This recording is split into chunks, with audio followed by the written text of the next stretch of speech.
এখানে তো বিএনপি নামক আওয়ামী লীগ নামক আপনি যদি বলেন থিওরিটিক্যালি আওয়ামী লীগ নামক কোনো দল মার্কা আছে নাই আপনি যদি বলেন আপনি বলতে পারবেন আওয়ামী লীগ নামক কোনো দল মার্কা আছে। আচ্ছা আজিজ মিসির আপনার কাছ থেকে অনেক কথা আসছে, আপনার বক্তব্য দিবেন। বিভাজনের রাজনীতিতে ফিরে আসার জন্য আওয়ামী লীগ এই সিদ্ধান্ত নিয়েছে, যেহেতু বিএনপি নাই সেজন্য দলীয় প্রতীক দেওয়া হয়নি, নানা কথা উঠছে, শুনতে চাই আপনার কাছে। আমি একদম পরিষ্কার কথা বলি, ঠিক আছে, যে ভাই কিন্তু বেশ কিছু পয়েন্ট আনছে, আমি তার সাথে একমত। আপনার শোনেন, এখানে বিগত ওই যে যেটা বললো এমপিরা তার মানে দলীয় তার এই জিনিসগুলা তো গণতন্ত্রের জন্য ভালো না, ঠিক আছে। এর পার্টির কথা মনে করেন, এটা আপনি বিএনপি আওয়ামী লীগের যেটা ক্লেশ বা যেটা বিএনপি আজকে ভাই বললো যে আওয়ামী লীগ মানে শেখ হাসিনা কৌশলী বিরোধী দলকে ক্লেশ, কথাটা এইভাবে না বলে, হ্যাঁ, যদি এইভাবে বলতো সেটাও তো হতো যে শেখ হাসিনা কৌশলী ঠিক আছে কিন্তু বিরোধী দলের ব্যর্থতা। আমি যখন পরীক্ষায় ফেল করি, হ্যাঁ, তখন টিচার আমাকে ফেল করা, অন্য কেউ আমাকে ফেল করাই দিচ্ছে না বলে আমি কেন ফেল করছি সেটা নিয়ে একটুখানি চর্চা করলে ভালো হয়, ঠিক আছে। আপনি বিরোধী দলের ব্যর্থতা দেখতেই পারবেন। আমি হঠাৎ করে ভ্যানিশ হয়ে গেলাম, দেখেন আমি আপনার বলি ইয়ের পরে ওই যে বিএনপি সরকার মানে জাস্ট ক্ষমতাটা ছাড়ার পরে, হ্যাঁ, হঠাৎ করে আপনার দেখা গেল যে প্রশাসন, পুলিশ প্রশাসন বিএনপির ইয়েদেরকে নিয়ে ধরে টরে, হ্যাঁ, মানে এরপর থেকে যে বিএনপির পতন, আমার এটা কেন হলো এটা যদি আমি অ্যানালাইসিস করি তাহলে আমি আবার ফিরে আসতে পারবো।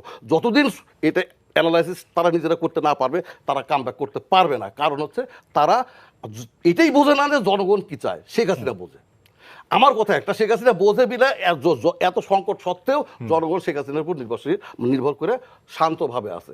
যেটা বলা হয় পুলিশ প্রশাসন দিয়া জোর করে, এটা কোনোদিন জনগণ 18 কোটি জনগণ যদি অসন্তুষ্ট থাকে পুলিশ বলে না দিয়ে আর্মি ভাইসা যাবে, নাই। জনগণ স্বপ্ন দেখে একজনকে দিয়ে, শেখ হাসিনা। আওয়ামী লীগ টাওয়ামী লীগ কিছু না ভাই, ক্লিয়ার কাট কথা।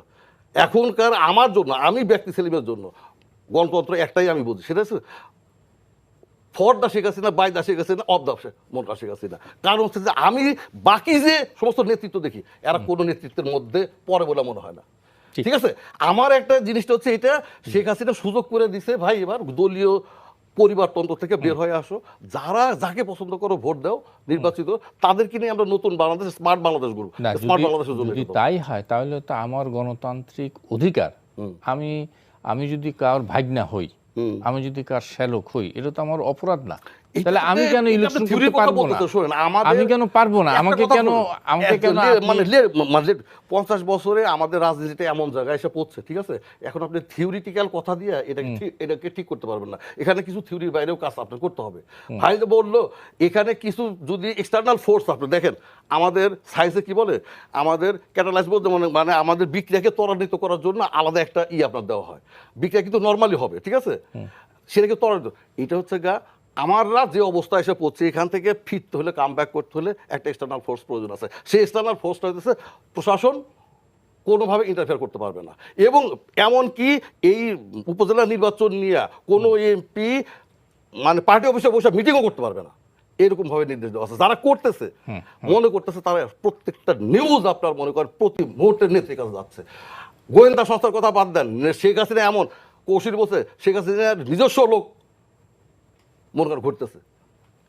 একটা ঘটনা শেখ হাসিনা গেলেই বা কি হইতো? আপনি তো কোনো বিএনপি থেকে 2-3 করে নমিনেশন হাজিরার বিনিময়ে গেলে আপনার কি হইতো?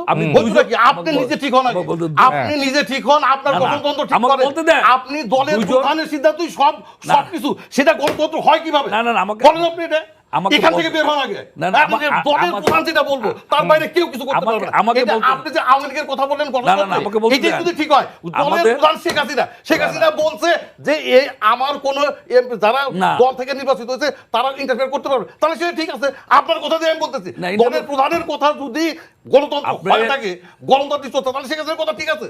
কোন এমপি মিনিস্টার কিছু, আমি একটা কথা বললাম, শেখ হাসিনা দেশের ভালো চান, শেখ হাসিনা এবার যেটা চাচ্ছে সমর্থন দেন, জনগণকে বলি, মানে এরা বলে আপনারা নির্বাচনে অংশ নেন, যাকে ইচ্ছা দাঁড় করায় দেন, ভোট দেন, আপনাদের প্রতিনিধি নির্বাচন করেন, এখান থেকে গণতন্ত্রের সূচনা শুরু। আমার কথা হচ্ছে যে দুইটা দলের দুই জায়গায় একই দিনে যদি সমাবেশ হয়, এটা কি গণতন্ত্রের কোনো আপনার ব্যর্থ না হতে পারে? আমরা সমস্যাটা কোথায় আপনি করেন না দেখে আমি তো বলতেছি না যে ওখানে আমি পুলিশের সমাবেশ করতেছি, আপনি নিয়ে আসেন,